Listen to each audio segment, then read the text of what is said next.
Tá bom. Não, tranquilo. Dá uma levantadinha só, mas Jonas 4. Quem achou, diga amém.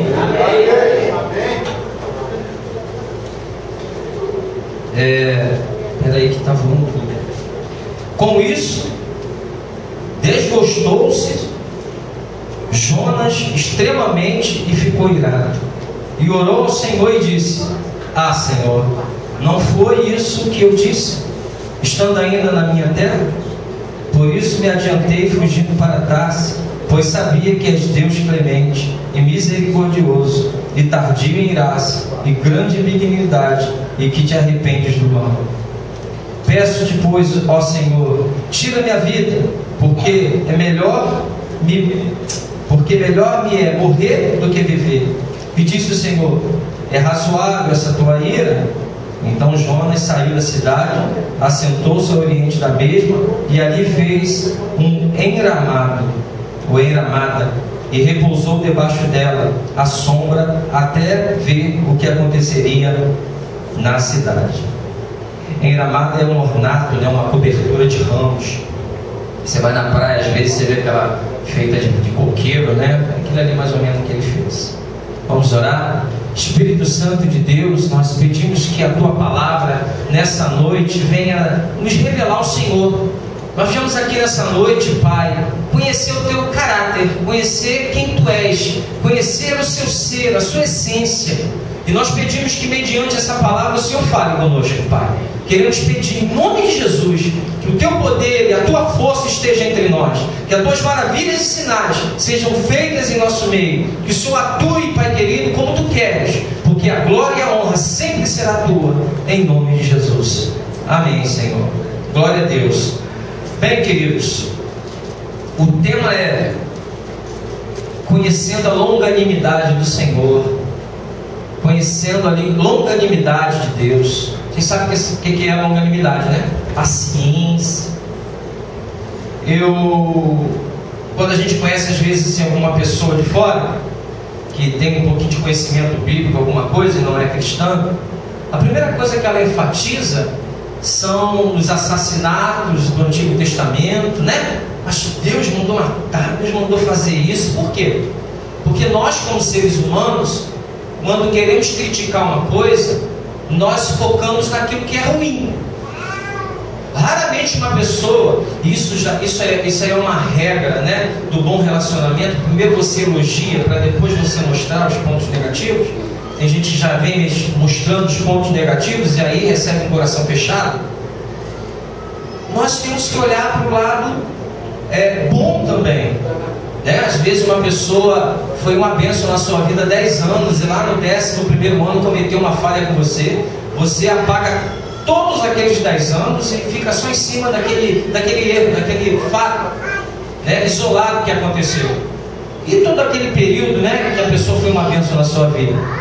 Bem, mas até nós cristãos, quando vemos uma situação de injustiça, quando vemos algo que muitas vezes é até antiético, eu vou trabalhar ética diferente da moralidade, tá? Porque moralidade é uma coisa que vem externa, vamos dizer, né? São os padrões que a nossa família, a nossa sociedade impõe, né? A nossa própria consciência do cristianismo também tem a sua moral. Mas estou falando de ética, aquela parte que você anda, que você faz, que muitas vezes não é passível de punição, não há nenhum tipo de peso legal, né? Vamos chamar de leis consuetudinárias, né? Como o direito diz. São aquelas leis que não estão no Código Civil, não tem nenhum tipo de legislação para ela, mas que se você deixar de fazer, você não vai ser preso, ninguém vai prender você, ninguém vai te denunciar, mas você já fica queimado. Por exemplo,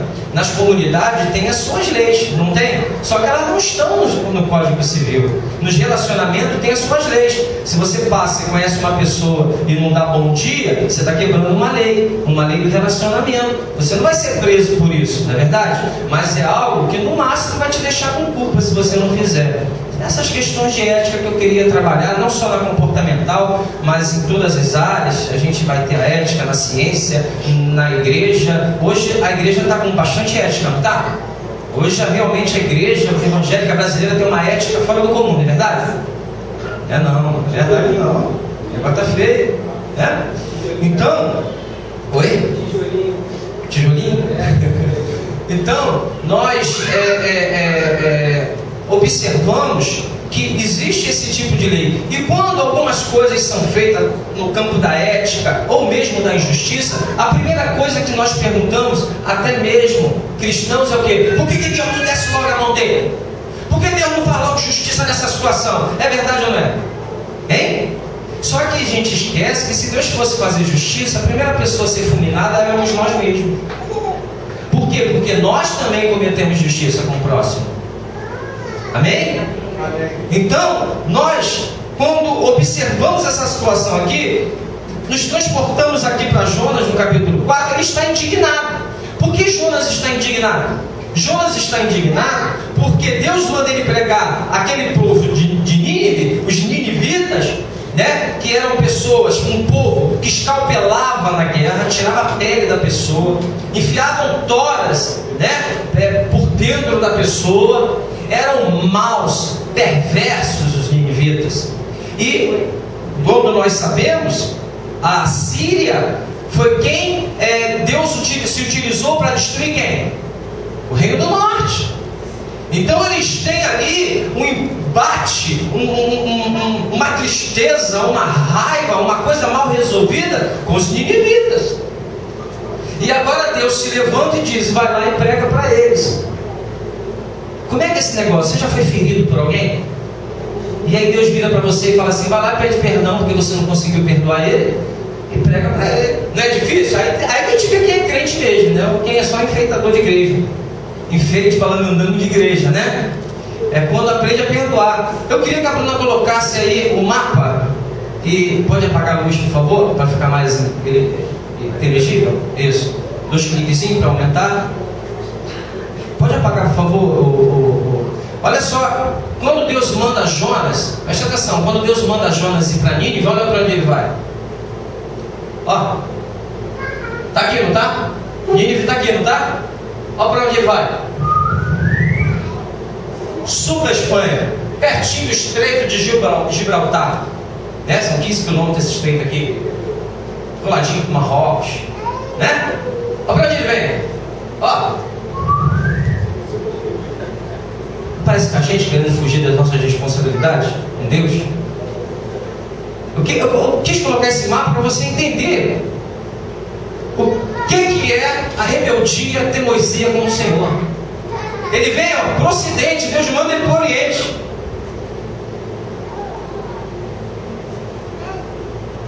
Sabe por quê? Sabe por quê? Porque ele está com raiva, porque Deus é misericordioso. Tem muita gente hoje que não conhece Deus, irmãos. Tem gente que conhece um carrasco. Tem gente que conhece um Deus irado, um Deus que está pronto para destruir com tudo, porque ficam focados quando Deus destruiu Israel, o reino do norte, e Judá, o reino do sul. Ficam focados quando Deus abre a terra lá para a Coreia, e fica achando que Deus é um Deus que... Mas vamos conhecer o caráter de Deus, a essência de Deus. Vamos continuar. Olha só, versículo 2: e orou ao Senhor e disse: ah, Senhor, não foi isso que eu disse, estando ainda na minha terra? Por isso me adiantei fugindo para Tarsis, pois sabia que és Deus clemente, diga clemente, misericordioso e tardio em irar-se, e grande em benignidade, e que se arrepende do mal. Deus fala, né? Se eu falar contra uma nação e ela se arrepender, eu venho e retiro aquilo que eu falei. Agora, se eu abençoar uma nação e ela se rebelar, eu estou parafraseando, virei também e disciplinarei. Deus é um Deus clemente. Deus é um Deus misericordioso. E eu queria falar um pouquinho desse Deus, meus irmãos, porque muitas vezes nós não conhecemos a essência do Senhor. Quando nós olhamos para os profetas e nós vemos Jeremias se levantando, falando que não suporta. Olha o que ele fala no capítulo 5, se você puder abrir Jeremias comigo.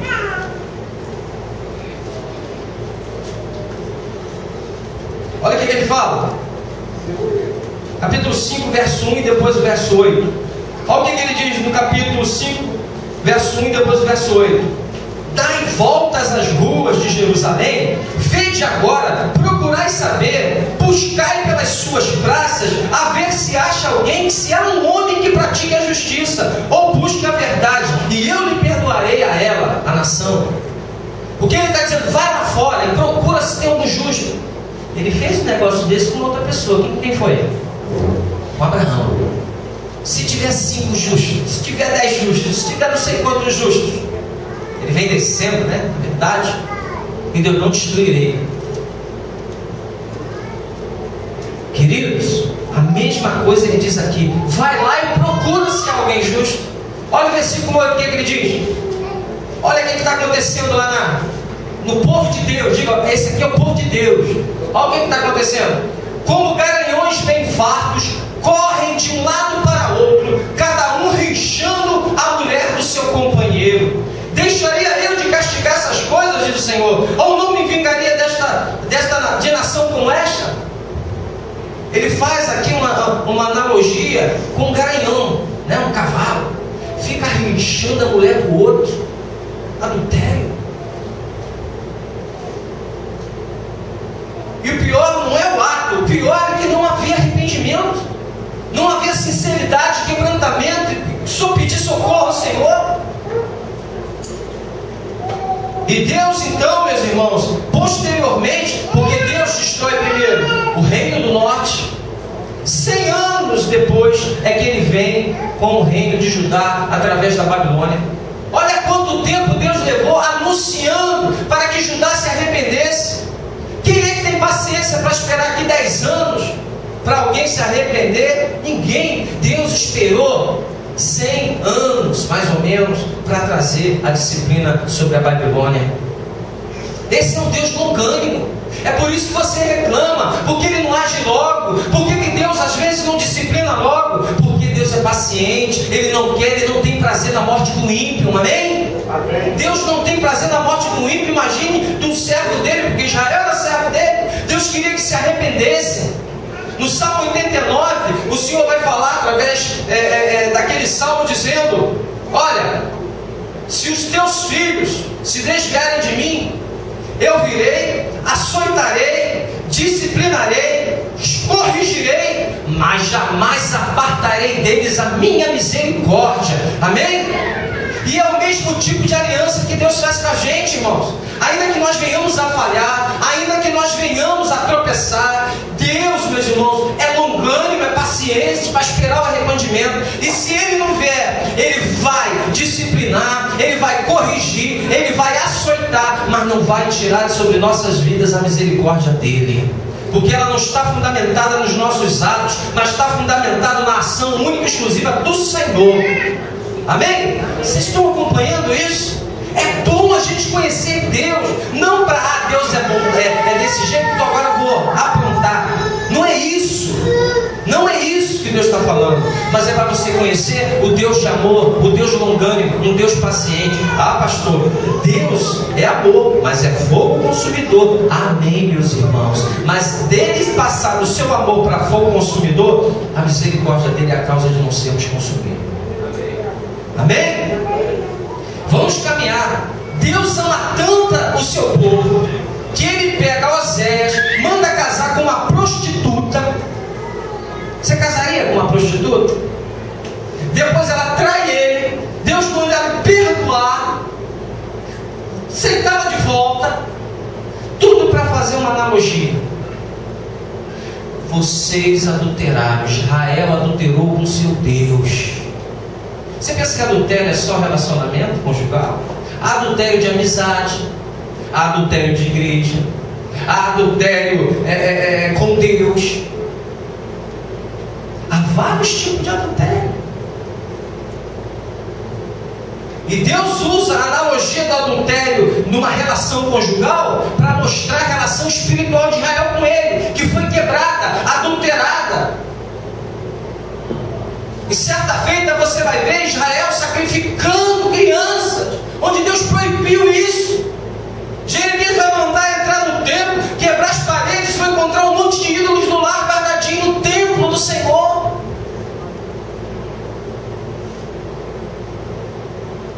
Semana passada eu preguei sobre o sangue dos galileus que haviam ido sacrificar. E aí o que acontece?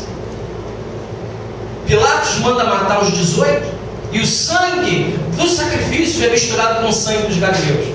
Depois é a torre de Siloé que cai sobre 18 israelitas e morrem. E Jesus fala assim: você pensa que o que aconteceu com eles é porque eles eram mais pecadores que vocês?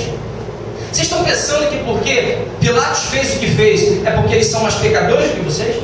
A torre caiu sobre eles porque eles são mais pecadores que vocês? Aqueles 235 jovens que morreram lá no sul são mais pecadores do que vocês? Não. E digo para vocês: se vocês não se arrependerem, igualmente perecereis. Irmãos, hoje já não se prega mais arrependimento de pecados. Você faça uma aposta, ligue qualquer coisa, ouça, você não vai ver mensagem falando de pecado e arrependimento, porque isso não enche igreja, mas enche o céu. Amém? Você não vai ver. Eu desafio você, alguém pregando arrependimento, sabe, e fé no sacrifício salvífico de Jesus. Não, a fé é a obtenção de bens materiais que você não vai levar para o céu. Hoje eu fiz um sepultamento lá, eu não vi gaveta. Por mais bonito que fosse esquife, não havia gaveta. Queridos, Pilatos havia pego o dinheiro do templo para construir um arqueduto de 200 estádios. O estádio judaico tinha 178 metros, o estádio grego 184, o estádio romano 184, o estádio grego 189 metros. Agora você imagina um arqueduto enorme. Eu até falei para vocês sobre o arqueduto do Arco da Lapa, o arqueduto que levava água ali do passeio público até onde? Até onde? Historiador? Até onde? O Largo da Carioca. Amém? Então aquele arqueduto, aqueles arcos da Lapa era um arqueduto para levar água. E Pilatos manda construir. Só que os judeus não aceitam isso. Começam a brigar, começam a falar.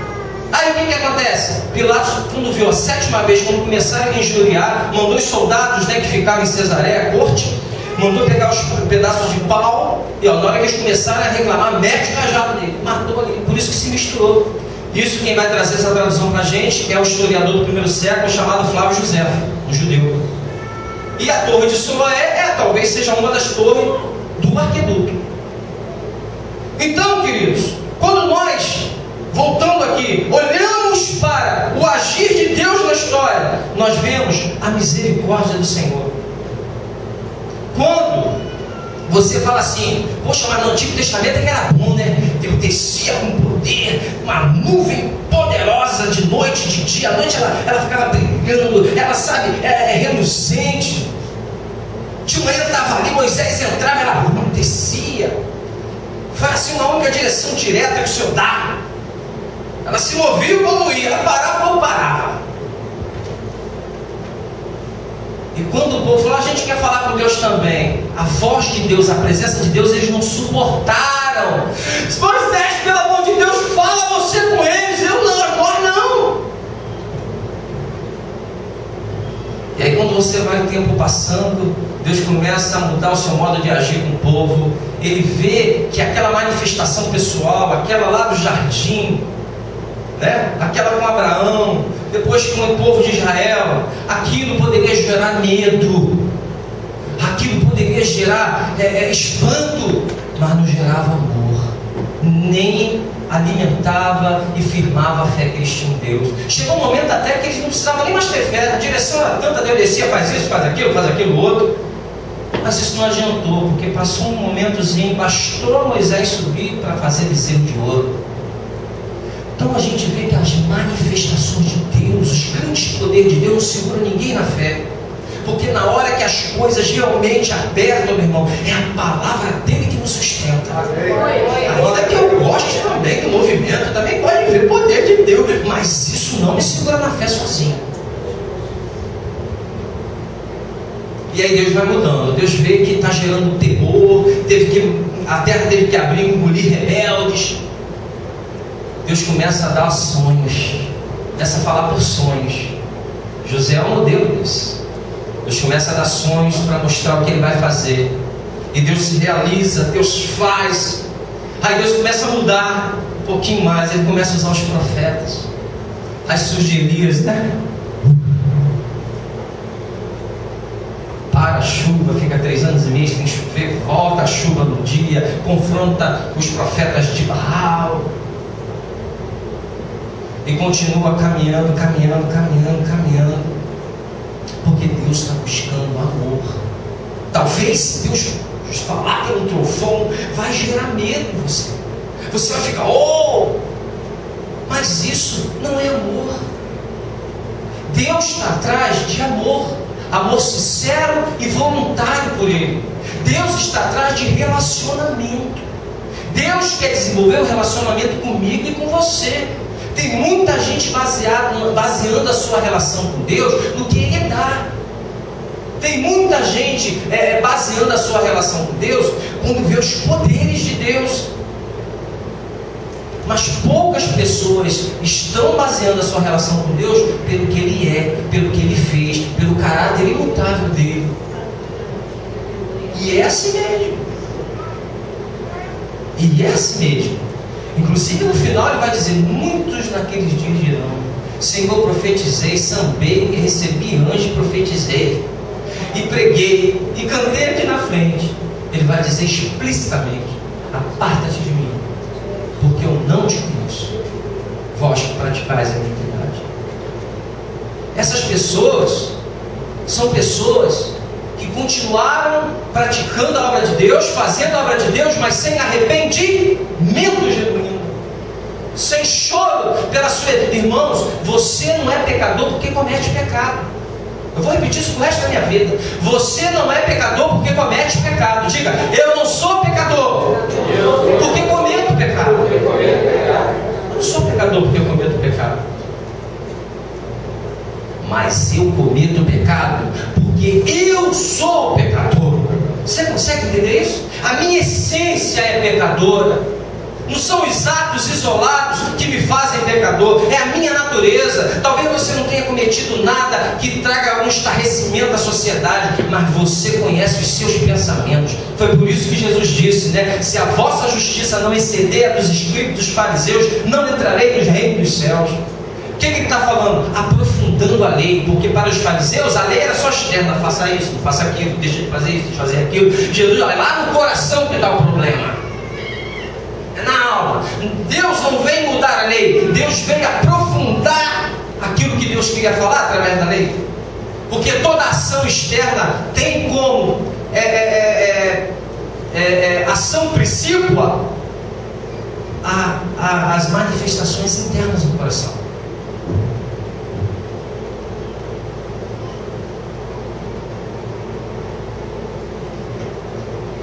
Deus, irmãos, não tinha nenhuma base legal para perdoar os ninivitas. Deus não tinha base legal nenhuma para perdoar os ninivitas. Não tinha base legal. Você acha que Deus te perdoa só porque Ele é bonzinho? Não. Deus só pôde te perdoar porque Ele veio a esse mundo e sofreu no teu lugar, pagou o preço pela tua natureza pecaminosa, como Davi falou, o pecado me concebeu minha mãe. Ele pagou o preço pela tua essência, não foi por isso ou por aquilo, mas pela essência pecadora que você é. Porque, meu irmão, se tivesse uma maneira de te salvar sem ser pela morte substitutiva de Cristo na cruz, com certeza Deus não se tornaria homem. Para tu ver como é que a gente é ruim. Ou ruim. Alguém teve que morrer por nós, e isso acaba com o orgulho humano. Ninguém aceita isso porque mexe com o ego. Eu sou bom demais, eu nunca matei, nunca roubei, nunca estuprei, nunca cheirei cocaína, nunca fumei maconha, nunca falei. Já está totalmente pecado, porque se tornou mentiroso. A Bíblia diz que aquele que diz que não tem pecado é mentiroso. Queridos, Deus não tinha base legal, fora-se, para perdoar os ninivitas. Isso me mostra uma coisa: a graça do Senhor no Antigo Testamento. Muita gente acha que a graça do Senhor, ela começa no Novo Testamento. Não, a graça do Senhor começa quando Ele não destruiu o primeiro casal. Ali começou a graça do Senhor, porque Ele podia ter acabado com tudo, mas Ele tinha um plano. Ele diz que o Cordeiro de Deus morreu antes da fundação do mundo. Deus tinha um plano na sua onipotência, na sua onisciência. Deus tinha um plano. E Deus mostra essa graça, Claudici, sabe com quem em primeiro lugar? Com Raabe, aquela prostituta de Jericó, que protege os espias. Vê se ela não está na genealogia de Jesus. Depois Ele mostra a sua misericórdia com a viúva de Serepta. Tinha várias viúvas de Israel. Por que Ele vai fazer aquilo com a de Serepta? Agora Ele mostra nos ninivitas. Isaías, ele escancara. Ele diz, sabe, vinde enquanto há tempo. Vinde de todas as nações. Vem. Deus tinha um plano para Israel. O plano para Israel, meu irmão, era trazer em toda a sua existência até a vinda de Siló. O céu não se arredaria de Judá, diz lá Gênesis, até que viesse Siló. Jesus veio. A maior manifestação da graça de Deus foi Jesus naquela manjedoura. Muita gente quer morar em mansão hoje, né? Muita gente quer botar Deus na parede para dar o carro do ano, né? O Hyundai. Jesus nasceu na manjedoura. Hein? Muita gente fala contra os animais, né? Mas foi no meio dos animais que Ele nasceu. Os primeiros que colocaram os olhos no Salvador foram animais. E quando você olha aqui, Jonas, Deus no finalzinho vai dizer assim para Jonas, está indignado. Ele faz a cobertura, fica ali na sombra. Deus ajuda mais ainda, faz uma planta crescer do nada para ajudar nessa sombra. Aí depois essa planta morre, Antônio. Ele fica indignado. Que desperdício! Uma planta linda dessa! Ah, Deus, aí Deus quando bate bonito, sabe o quê? Deus não tem prazer em machucar. Deus muitas vezes bate na nossa consciência. Deus bate na nossa consciência. É a pior dor que o homem pode sentir, a dor da consciência. Por isso que Martinho Lutero disse, é perigoso ir contra a própria consciência. E ele então, Deus fala para ele assim, olha só, você está com pena dessa planta?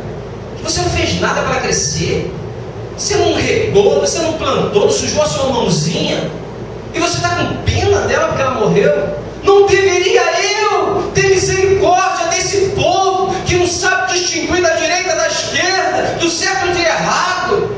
E esses animais que se encontram aí, os animais do povo. Irmão, isso é uma pancada, Jonas. Você está se preocupando com a planta, mas não se preocupa com o ser humano. Hoje seria um... Você está se preocupando com o teu poodle? Esquece do ser humano. Você está se preocupando com o teu passarinho? Esquece do ser humano. Você está se preocupando com o teu carro? Esquece do ser humano. Não despreze um, mas também não rejeite o outro. Queridos, não sei se vocês todos conhecem Søren Kierkegaard. Søren Kierkegaard é um filósofo. Alguns chamam ele de pai do existencialismo. O que é existencialismo? Eu gosto de complicar, eu gosto de fazer vocês pensar mesmo, porque aqui vocês não vão ficar com água com açúcar não, tá? Søren Kierkegaard, a filosofia vinha trabalhando, né? A gente vai trabalhar os pré-socráticos. Eles trabalhavam, né, olhando para a natureza, os filósofos da natureza. Veio, né, Sócrates, Platão e Aristóteles começam a trabalhar o ser. E vem o existencialista, tira o foco filosófico do ser e começa a trabalhar o ser humano no seu sentido comportamental, antropológico. E Søren Kierkegaard é um cristão. É um cristão que luta na Dinamarca contra a igreja oficial, que abraçou a teologia liberal do século XX. Depois nós vamos ter a divulgação, a amplitude da filosofia existencialista, né, com o Jean Paul Sartre, que é um cara totalmente longe de Deus, abraça tudo que é pecado. Mas Søren Kierkegaard inspira Schleiermacher, que vai trabalhar a questão ali de tornar o evangelho palatável para aquela sociedade iluminista, que agora perdeu a razão. Ela olha assim: para que vocês precisam de Deus se a química criou um remédio?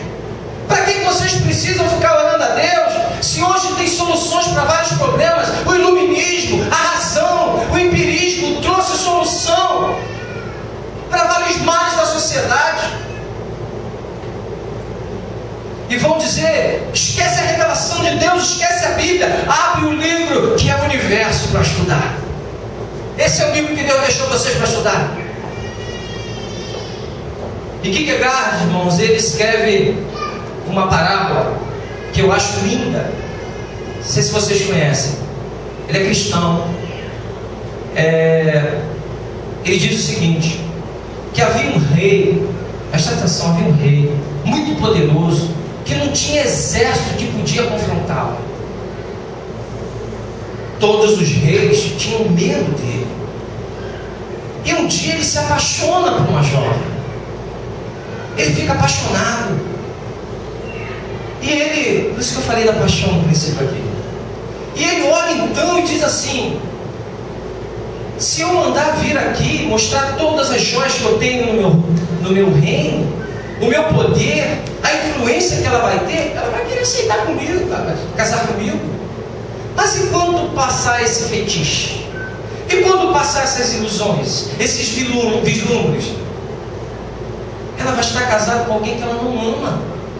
E a pior coisa que tem é você estar do lado de uma pessoa que você não ama mais. Não é verdade? É empurrar com a barriga. É ter que ficar por ficar. É não ter outro remédio para tomar. E ele falou: eu não posso, mesmo sendo um rei todo poderoso, eu não posso fazer isso. E esse rei, Regina, ele bota a capa do plebeu, ele se veste como um mendigo, e ele vai para o meio do povão para tentar conquistar a sua jovem. Mas pior do que isso, ele não disfarçou somente, ele abdicou do seu trono para poder ganhar a pessoa que ele amava. E ele então, meus irmãos, ele não queria ter um amor forçado.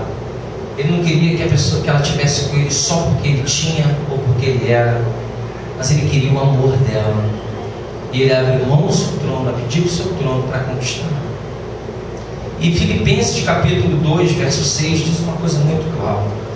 Diz assim: pois ele, subsistindo em forma de Deus, não julgou com usurpação é apego, não julgou com apego o ser igual a Deus. Antes, a si mesmo se esvaziou, assumindo a forma de servo, tornando-se em semelhança de homens e reconhecido em figura humana. O que esse rei fez, o nosso rei fez também.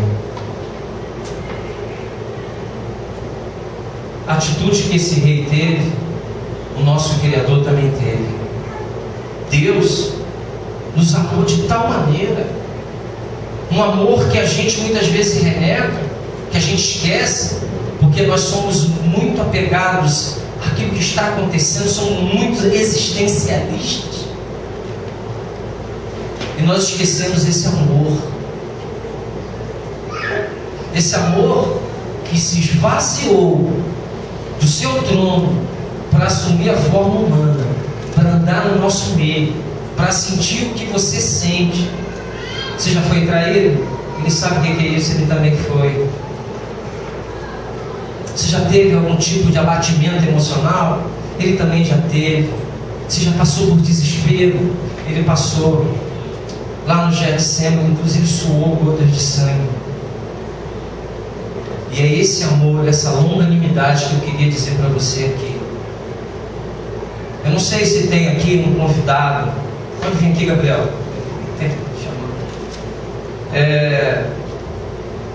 Eu não sei aqui se tem alguém que nunca veio aqui. Eu estou sem óculos, não estou nem vendo você. Eu só estou olhando para as cabeças.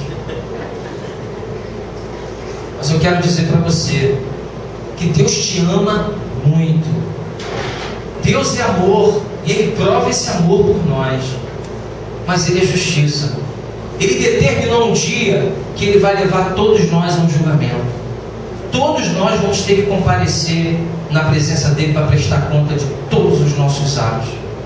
Mas a palavra de Deus diz que um rei convidou algumas pessoas para a núpcia do seu filho. Um disse assim: eu não posso ir. Se escusou de uma maneira. Outro disse: eu tenho que cuidar dos meus bens, da minha fazenda. Também não foi. Jesus disse assim: vai lá fora agora. Jesus não, o rei, né? Diz assim: vai lá, chama as prostitutas, os desocupados, os aleijados, aqueles párias da sociedade. Chama. É por isso que a gente diz: se o céu dependesse dos bonzinhos, estava vazio. Chama esses que são loucos na sociedade, porque a loucura do homem, a loucura de Deus é sabedoria, e a sabedoria do homem é loucura. Ele diz: vai lá e chama. Só que no meio daquela festa de núpcias tinha alguém que não estava com as vestes nupciais. Talvez você esteja aqui nessa noite sem as vestes nupciais. Você sabe o que são as vestes nupciais?